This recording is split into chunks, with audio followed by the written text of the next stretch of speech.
All right, everyone. Charlie told me to welcome myself back. I pressed the record button, so it looks like we're recording. Should be indicated somewhere. Yeah, there it is. Great. So I'm welcoming myself back. I told you you'd get a chance to hear a little more from me this afternoon, and this is the opportunity. This was a really kind of exciting thought for us to get a chance to sort of reprise something that Joanne, Charlie, Keiko, and I did in June in New York at the UN, which was to talk about the global strategic framework related to policy and strategy documents and instruments and conferences, and how it has an impact on what we're talking about today. And we had just a very short time to do it in June, so hopefully we get a chance to expand on our ideas a little bit more, Keiko, myself, and you, Charlie.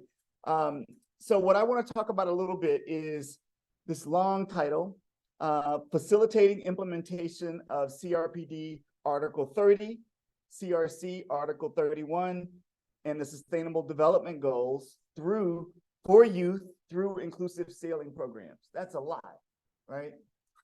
The idea is I'm going to help to walk you through some of the key disability inclusive development frameworks. There are treaties, there are collaborative strategy documents that have been developed, and there are some specific elements of those, probably more than you might think, that are related to recreation, youth, and sport, and achieving development goals. It's a really interesting sort of collage that we want to talk about. So the roadmap today will look a little bit like this. I'll talk about disability inclusive sustainable development, what we mean, why this is something that is important to us and that I'm exploring in my own work. The Convention on the Rights of the Child, Convention on the Rights of Persons with Disabilities, the Sustainable Development Goals, and the New Urban Agenda. These are all things that Whit is going to be very familiar with in a few weeks as he finishes my class. And then we'll talk about sailing, and we'll talk about what sailing is, how it can contribute to some of these goals, and some examples of inclusive sailing programs. And I'm going to go back for just a moment.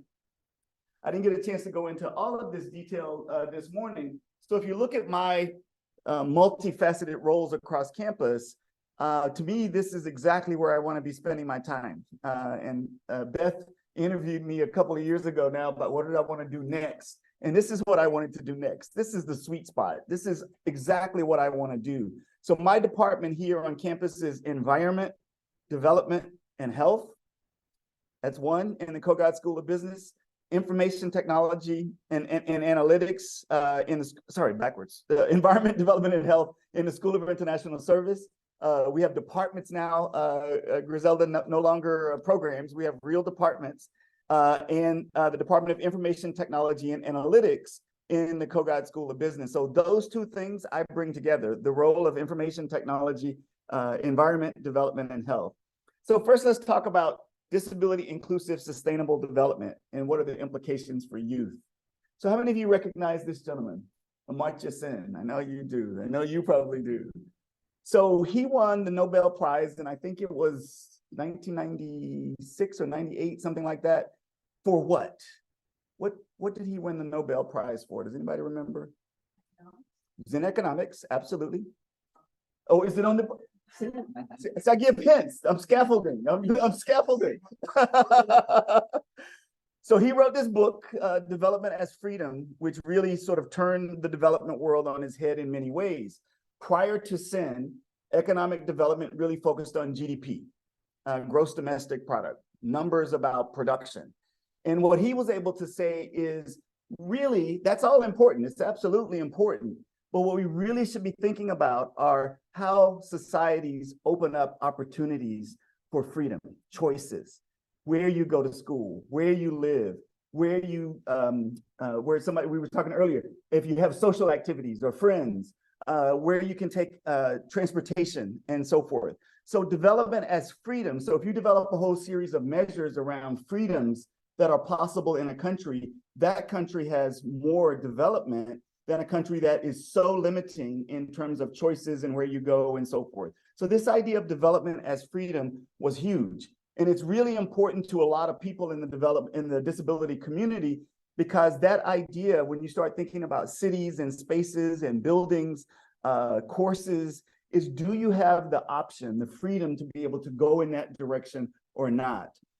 So somebody who's actually very close to Amartya Sen, Whit heard me say this the other day, 6 degrees of separation. So I don't know Amartya Sen, I've never met him, but I'm very close friends with Dr. Victor Pineda, and he is the chair of our International Advisory Board. And Victor and Amartya Sen know each other really well. So Victor he uses a highly mobile electric wheelchair to get around. He has extremely limited mobility. He has a PhD in urban planning, and he's a professor at Berkeley, and he does an amazing job. He went to Burning Man. He's amazing. He went last year, and he's been sick a little bit, and he just reported on his last year experience because of how challenging it was even then. So Sen and Sen have talked a lot about this idea of development as freedom, and I think it's really important that we think about that. So these covers indicate the strategic landscape that I want you to consider. So if you go back to 1990, you've got the Convention on the Rights of the Child, and it talks about children and human rights and the role that they have and how we should be supporting those rights. And Keiko, my colleague who will be coming in virtually in a moment, does a lot of work on the CRC and introduced me to the CRC because it wasn't something I was using previously. All the rest of these, I lived, breathed, and was a part of most of them. So the 2006 was the Convention on the Rights of Persons with Disabilities, the CRPD. So when the CRPD came into existence, it was both a human rights treaty and a development treaty. So a human rights treaty and a development treaty. That means a whole range of things. On the human rights side, there are expectations for thinking about disability rights as human rights and having those rights be subject to international human rights processes, independent review, those kinds of things. And as a development instrument, we're thinking about things like economic development for these communities and what kind of activities, like Kate, when we were talking about entrepreneurship and so forth, what kind of entrepreneurship strategies are possible for persons with disabilities. It also represented this major shift away from the medical model for thinking about disability to a rights-based social justice model. So it's no longer, I sure wish you let me into your school, or I sure wish you would put, make your website accessible, or I sure wish you'd make sure that your entrance, I could get in. It moves it to a rights-based scenario where now I have the right, if I'm qualified, I have the right to apply to and get into your facility. If I can't access your website and it's something that is, is mission critical for me to try to apply, you have to change this and so forth. So the CRPD recognized that shift. And then in 2011, another sort of bombshell dropped. This was the World Bank and the World Health Organization's World Disability Report, which helped us to understand that there were far more people in the world living with some form of disability than we had thought previously. More than 1 billion people in the world living with some form of disability. So this is about 13% of every country's population is a person with a disability. And so this World Disability Report accelerated this need to have economic development, policies and strategies and institutions to support persons with disabilities. Then in 2015, we had the Sustainable Development Goals, the SDGs. And if you think about the SDGs, does anybody know what the SDGs replaced? What came before the SDGs? Whit.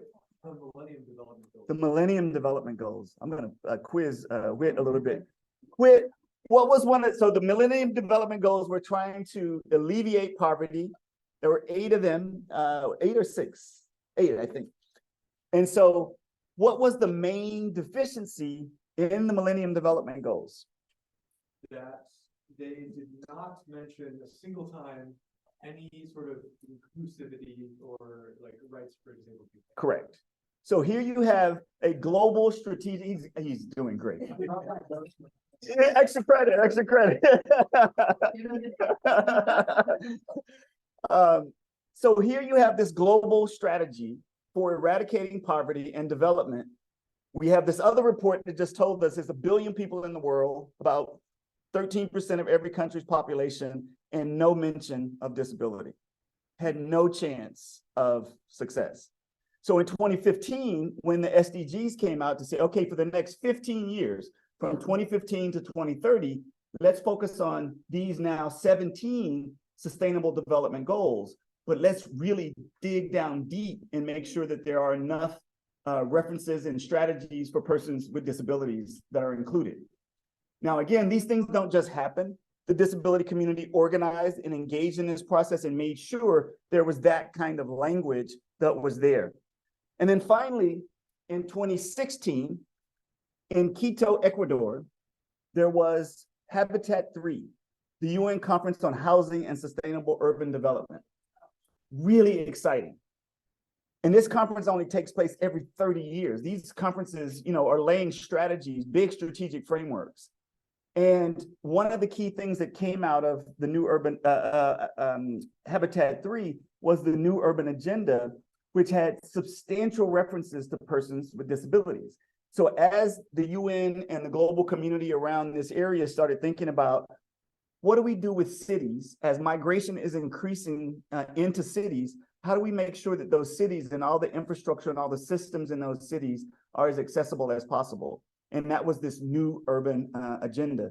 And again, just a little side note, these things don't just happen. The disability community organized, including our center. We sent people to Surabaya and some of the preparatory conferences. Some people think if you go to a conference, that's how you influence the outcome document of that conference. It's not true. These are negotiated months and months, if not years in advance. So we weighed in on the earlier drafts of this new urban agenda so that when it finally came out in Quito, we were thrilled. We were thrilled about it. I want to say just one word about this because I might forget, and something that we said earlier. One of the interesting things that happened in Quito was we had 20,000 people coming to Quito for this conference. And the chair of my advisory board is Ambassador Luis Gallegos. Some of you may recognize his name. He was the ambassador from Ecuador to the US, and he chaired the UN task force to negotiate the Convention on the Rights of Persons with Disabilities. So he played a big role in Habitat 3 in Quito. And one of the things that they did was to say, how do people who are coming to your city know how accessible is it? Where are accessible restaurants and theaters and art galleries and so forth? They didn't have any data. So they used the opportunity of 20,000 new guests coming to Quito to map the accessibility of Quito, of this city. And so they had apps they put apps on people's phones and they had mapathons and so forth. So as people were going out to the restaurants and doing this, they would say, oh, this is accessible, this is not accessible, and these are the problems and so forth. So when they finished, they had this huge database on accessibility in Quito. And so they turned it around and started marketing themselves as an accessible tourist destination because they now had the data to support that. And I think that's a really interesting strategy. And it's a way of thinking creatively about how you take advantage of these periods. So those are the things that we wanted to talk about quickly. The Convention on the Rights of the Child. I want you to look specifically now at Article 31. So for each of these conventions, you have language that countries or state parties accede to when they sign up to a treaty. So the Convention on the Rights of the Child has 196 countries that are party to this convention. And it focuses on human rights and political, economic, and social health of children under 18. So states parties, Article 31, recognize the right of the child to rest and leisure, to engage in play and recreational activities appropriate for the age of the child, and that states parties shall respect and promote the rights of the child to participate in recreational and leisure activities. So sometimes when you start reading these conventions, when you don't dig down to the details, I had no idea that this idea of a right, an accessible, inclusive right to sport and leisure was there. And I got really excited about it. Then I read in more detail the CRPD. The CRPD is very, very detailed. It deals with 50 different articles that we were it's extremely comprehensive. So when my students come into class, Whit has heard me say this, no matter what project you come in wanting to do, Whit is taking a senior capstone on disability inclusive sustainable development with me. I'm very proud of him. But when they come in, they have some project ideas. And I say, regardless of what you want to do, I bet you can find how to make it more inclusive when you look at how comprehensive the CRPD is. So if you look at the CRPD, and we talked, this is Dr. Pineda, I was just talking about, my good friend there. So if you look at the CRPD, you see things like awareness raising. So earlier, I think, Kate, when you were talking that, so there's a right to awareness raising. There's a responsibility of countries that are engaged in the CRPD to have programs that raise awareness about persons with disabilities. So again, I'm always trying to get my students to think about projects. How cool would that be to look at a comparative study of awareness raising strategies like the one in Quito to see how well they're implementing Article 8 of the CRPD. You have Article 9. Sorry, 8 is awareness raising, 9 is accessibility, 21 is freedom of expression, 24 is education. So this was the article that drove a lot of our work in Southeast Asia as we were building inclusive, helping to stimulate networks of universities who committed themselves to inclusive learning. Article 29, political participation, that we were talking about. So the right not just to be able to vote, but to learn about the candidates, have access to the candidates' information, and to run for office yourself, right? So these are all in the CRPD. But if you go to Article 30, it's all about participation in cultural life, recreation, leisure, and sport. But this particular paragraph, Section 5, within the CRPD, so with a view to enabling persons with disabilities to participate on an equal basis with others in recreational, leisure, and sporting activities, states parties, the countries, should take these measures to promote participation to the fullest extent for persons with disabilities, to mainstream sporting opportunities, disability-specific sporting and recreational activities, appropriate instruction, training, hey coach, appropriate instruction, training and resources, access to sporting, recreational, tourism venues, equal access to play, leisure, and sporting activities, and access to services for people that are involved in those spaces. So again, I got very excited and said, this is right in my wheelhouse. This is exactly what I want to do. So then we look at the, thank you, Whit, the Millennium Development Goals that didn't go so well, and the 17 SDGs. So if you look at the SDGs, as Whit has told us, 11 explicit references to persons with disabilities. And if we look at the SDGs, they don't have a goal that is specifically related to sport and recreation and leisure like the CRC and the CRPD. But this is a really excellent paper on sustainable development goals, sport and physical activity. If you sort of drill down, the idea is that walking, biking, sports, outdoor recreation, and play all have this multiplicative benefit for both healthcare and socioeconomic benefits to help achieve these goals. So the idea that sports, so physical activity, global health development, contributes to environmental development because the built environment needs to be accessible to persons with disabilities, and then achieving those economic goals. So again, really exciting. And then you drill down on the new urban agenda. And this was only in the last couple of days that I started doing a deep dive on the new urban agenda related to this question, and was pleasantly surprised, because Whit knows you haven't seen this, right? This is gonna, now I'm ready for next week when we talk about this in class. Look at this. So in the call for action, a reference specifically to disability. So these are specific references to disability, not the broader universal language around inclusion or for everybody. This is disability specific language now in the new urban agenda.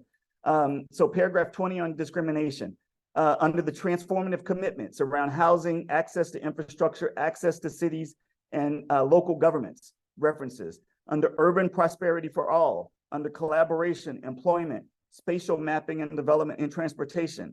And then under means of implementation, so addressing the revenue base, institutional governance, capacity development. So with project idea, all of these, right? So this is the new urban agenda. And then this is paragraph 36, where it talks about committing ourselves to the physical environment of cities for persons with disabilities. So all of this, and this was the second one about green spaces, which WIT is working on, sidewalks, cycling lanes, waterfront areas, gardens and parks, all of this. This is the new urban agenda. This is Habitat 3. So for us, this really got me excited because if you don't know, I'm a sailor. I'm a hardcore sailor. So being able to marry a passion of mine with these global strategic goals was very exciting. So if we think about sailing itself, there have been barriers to implementing these kinds of Article 30 and Article 31. So physical environments are sometimes inaccessible. You know, waterfronts, docks, vessels themselves can be inaccessible. Unsuitable equipment sometimes.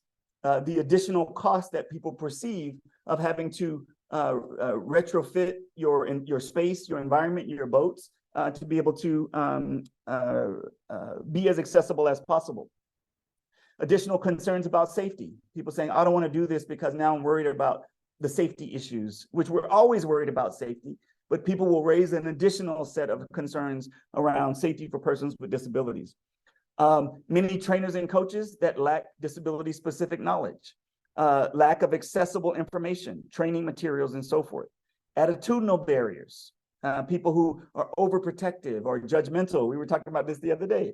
And then lack of national legislation, even though countries have committed themselves, most countries, to these goals. So sailing is a fantastic sport for those of you who are not sailors. So the sport and recreational aspects of sailing has a long history in the United States. Various types of sailing, from dinghy sailing, keel boats, multi-hull sailboats. There are various styles of sailing. There's kind of two communities, the sailors, the racers versus the cruisers, you know, and so forth. But sailing promotes a sense of freedom. Back to Amartya Sen. When you get on a boat, you feel like you can go anywhere. And when we're in the Chesapeake Bay, you literally can go anywhere in the world almost from getting on a sailboat of the right, you know, preparation and go in the world. So this sense of freedom, this sense of collaboration when you're working on a team. If you're on a double-handed on a dinghy, the kind of communication between you, the skipper, and the crew has to be, you know, sometimes unspoken. The communication is so good. So a sense of collaboration, teamwork, and camaraderie, which sometimes can be a barrier because those who are involved in sailing feel that camaraderie. But if somebody comes into that space and they don't feel that camaraderie, they're not made to feel that camaraderie, they can lose interest. My son, we were talking about, right? They're different. And so they don't fit within the sort of little clique that everybody else does. And so they feel different. They don't feel that camaraderie that many of us feel. And perhaps more importantly, sailing can teach a range of STEM-based skills. So U.S. Sailing, which a lot of us are members of and Charlie's on the board of, has a program called the REACH program to use sailing to teach STEM concepts. And so we did that this summer with our summer program. So sailing as this multifaceted sport has not always been very inclusive. And it's harbored a number of unfreedoms, as Sin would say. So freedoms, as Sin said, are things that let you make a choice of where you go, where you work, where you play. But unfreedoms are barriers. And many of those barriers exist in other sports. And you see that they're similar to these barriers that we talked about a moment ago. Those same barriers exist in sailing as well. So there are a series of inclusive sailing programs that give us hope and inspiration that the possibility for inclusive sailing programs can help us reach some of these broad strategic goals. So this is just a little snapshot, and I'll say 2 words about it. And then I know that Charlie will talk a little bit more in detail. So U.S. Sailing is the governing body for the United States for sailing, and it participates in world sailing. So it's part of the global governance structure for sailing. And so U.S. Sailing has taken inclusiveness and diversity commitments very, very seriously across a whole range of programs from adaptive sailing accreditation that U.S. Sailing offers, various kinds of training for board members and club members to come in to understand how do you become a better instructor to take advantage of and into consideration these needs. In Annapolis, we have CRAB, which is the Chesapeake Region Accessible Boating. It focuses on physical disabilities. They have a fleet of Beneteau First 22 sailboats that have all been adapted for persons with disabilities. So a person with a disability can come in and not just be taken on a cruise, but can actually sail the boat, can skipper the boat, can helm the boat, can adjust can trim the sails, right? Special Olympics here around the country, but in Maryland is very active in sailing. So last year when we were at St. Mary's, we had the opportunity, I was so excited that, you probably remember this well, so our campers from Brendan were able to serve as the race committee for the Special Olympics regatta in St. Mary's. And that was really, really nice to be able to have that sense of accomplishment as well. You have Spectrum Sailing, which focuses on sailing for youth with autism. And of course, you have Brendan with the Brendan approach, with a focus on everything that we've talked about today, from manipulatives to ways of talking to people, just a really good strategy that Charlie's going to share more with you. So for me, this is very exciting for my next phase, the kind of things that I want to study, I want to focus on.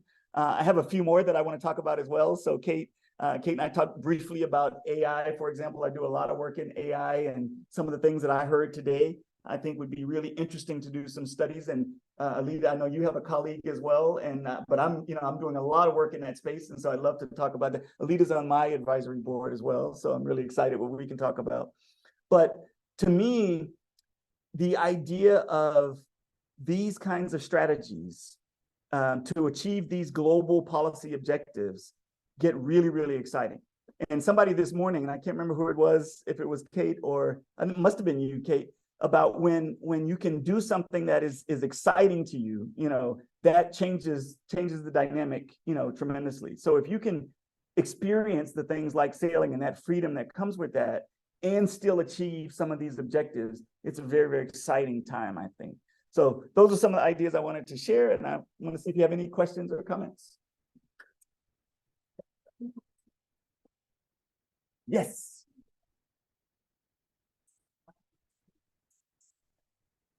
These global policies adopted by nations have impact. Mm-hmm. They're not law, standards. They're right? not standards. Yep.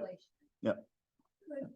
Can nonprofits like Brendan Sailing leverage Mm-hmm. those policies in, for example, fundraising, filling out grants, Yep. and really assigning the importance to that in the present? That's a great question. And it's different from the question you asked last year.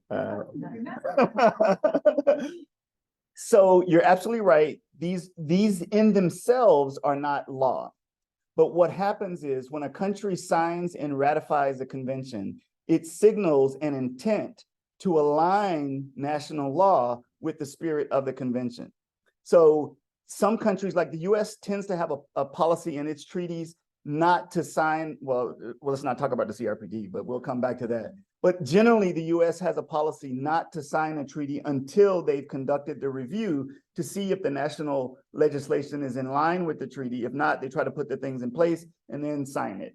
Other countries will sign on and then work, to try to catch up and so forth. But in general, not just signing, but ratifying or acceding to the treaty is a signal that your national law is in line with the spirit of the convention or the treaty.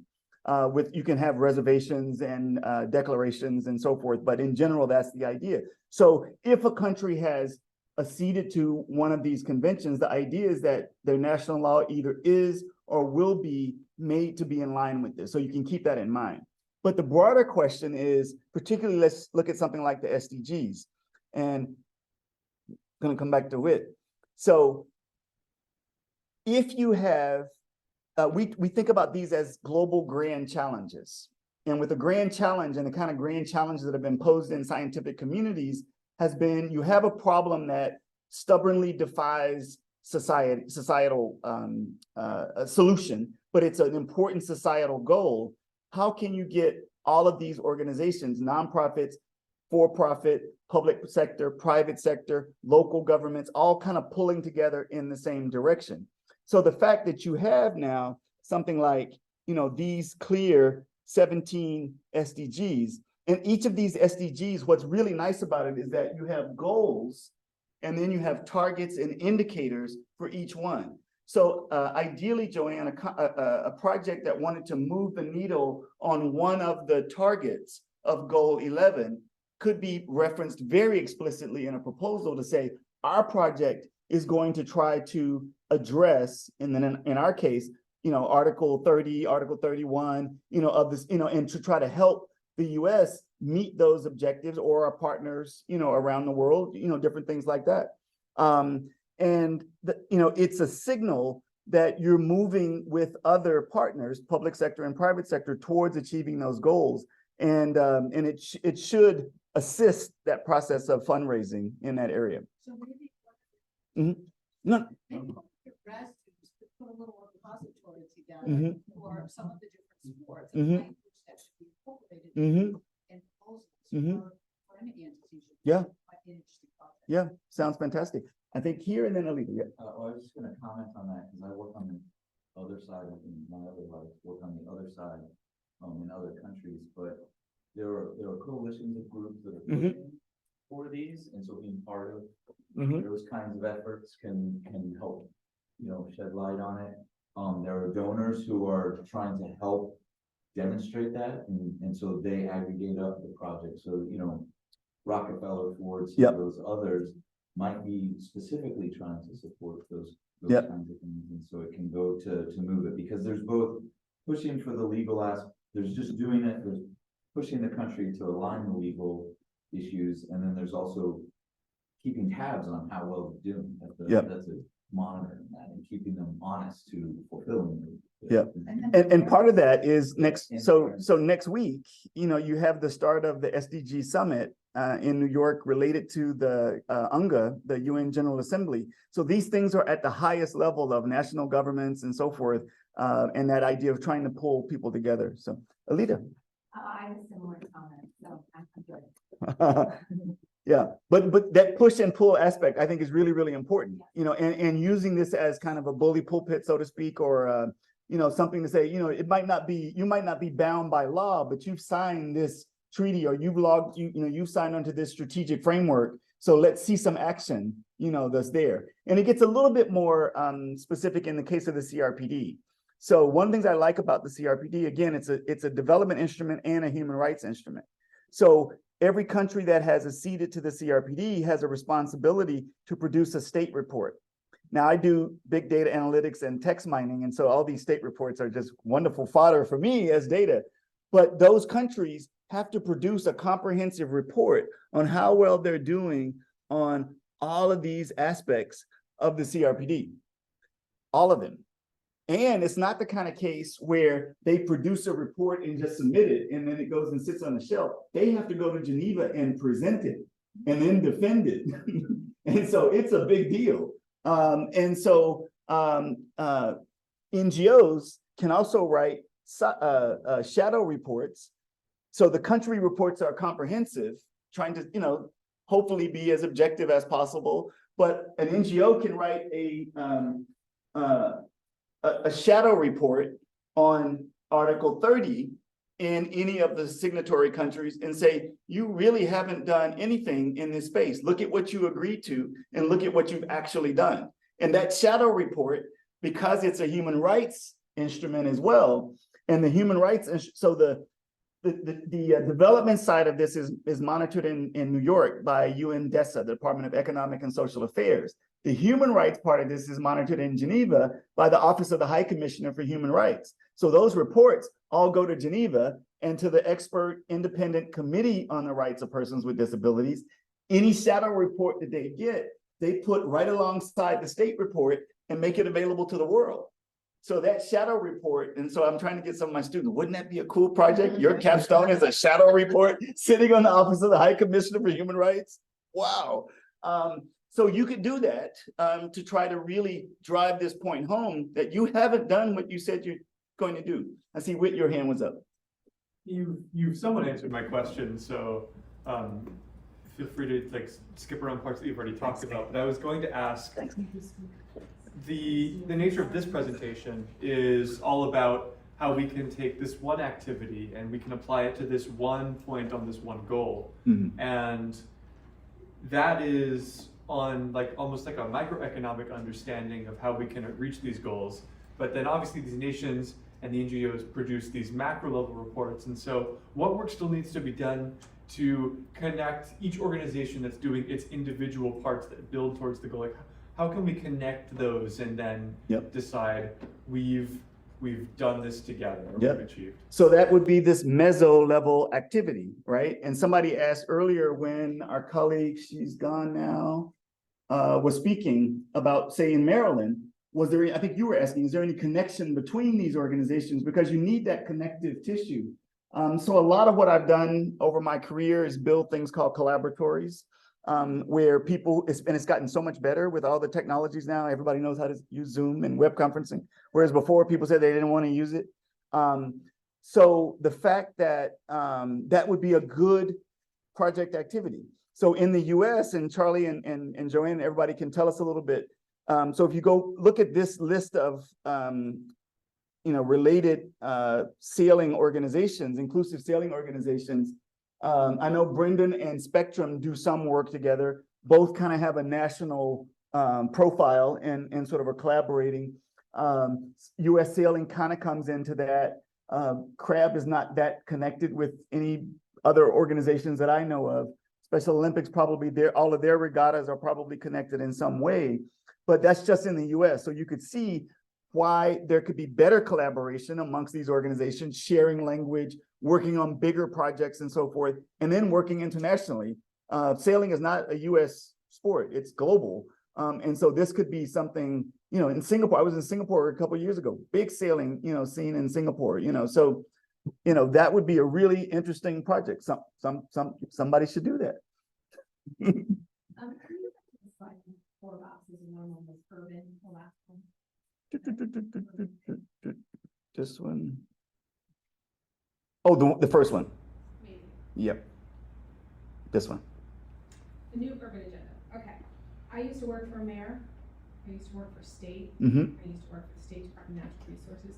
I can guarantee you, especially with the mayor's office, that in all of our sort of how do we make the city better, how do we make the state better, how do we make the state parks and forest systems better, there wasn't any conversation about this. Mm-hmm. So I'm wondering, I mean, it's been some time too. Yep. Well, not the mayor, but everything else, it's a while back. But how much are these League of Cities, U.S. Conference of Mayors, Yep. all these organizations, how much are people like you pushing onto their agenda? Yep. Not enough. Now, all of those that you just mentioned, all those networks are all U.S. networks. And the U.S. has this isolationist kind of attitude, and we all have it right, and so forth and so on. So I'm going to answer you in 2 ways. So one, in terms of those networks, not enough. And if I had more horsepower, or I can have more students to say, these are opportunities for you, you should be getting on those agendas, pushing this and so forth. But the rest of the world is really moving together in these spaces. So you have something called the WOOF, so the World Urban Forum. We're now at WOOF 12, I think is where we looked. I think it's WOOF 12 that we're getting ready for, is coming up in 2024. So the World Urban Forum is, local governments, subnational governments all over the world coming together with some excellent responses to the new urban agenda and so forth. Since this is the new urban agenda is 30 years.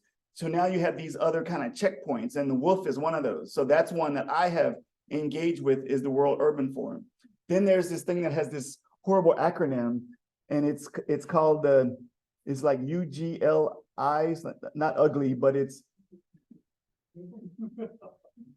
okay. We were laughing about this. It's not that, but it's close. But it's the like Union of Cities and Local Entities or something like that. And they do a lot in this space. But I would say the World Urban Forum is the best example. If you just Google World Urban Forum or look for WOOF 12. So WOOF 11 was in Katowice, Poland. And the amount of material that was produced and the examples and best practices and so forth is fantastic. And so again, one of the things that I try to get students to do is to say, why not work with an organization that hasn't gone to the WOOF and to say, how about we work together? We'll put together the side event proposal. We'll put together the concept note. We'll put together the invitations. We'll do all of that. And now you can have an impact in that space. That would be lovely for an NGO that says, we would be interested in this, but we don't have the energy to do it. And it would be a great opportunity for a student.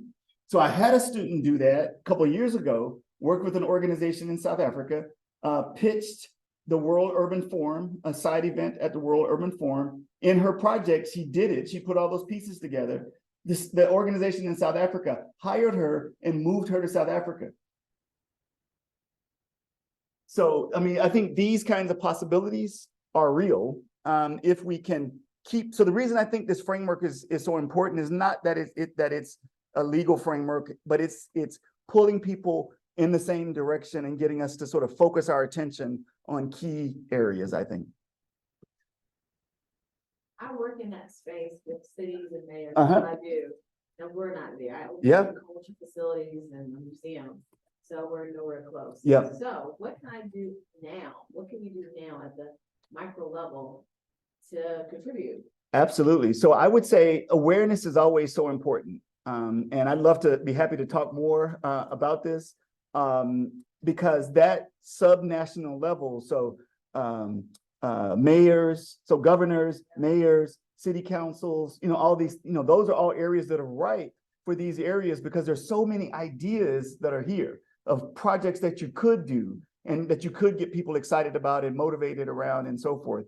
So I would say awareness raising is always so important. So, either, kind of working on your learning about these strategies and just kind of reading through them or whatever, we can try to see if there are things we could do to, put briefings together or, something like this. Because I really, going back to your point as well, I really think we need to raise awareness about how cool these things could be. This really could motivate a lot of organizations to say, we want to move in this direction. We don't have any opposition to this. And Charlie will be, and Jody will be able to show you later, how, Brendan is working to, has developed this Brendan approach, but how can we share that with other people that might not be able to replicate exactly what Brendan does, but, could pick up some of the strategies of how to do this well. So there's work to be done there. So when I asked Katie the entrepreneurship question, I'm an entrepreneur. I've done lots of entrepreneurial activities in my life, and I love entrepreneurism. I love the energy that comes from that. So I see that as a market opportunity. Somebody should be doing that. That's why I keep trying to get my students to see all these opportunities. Lots and lots of opportunities out there. So somebody should be doing it. But if they won't, I'll come talk to you. We'll figure something out. Any other questions? All right. Thank you, Charlie.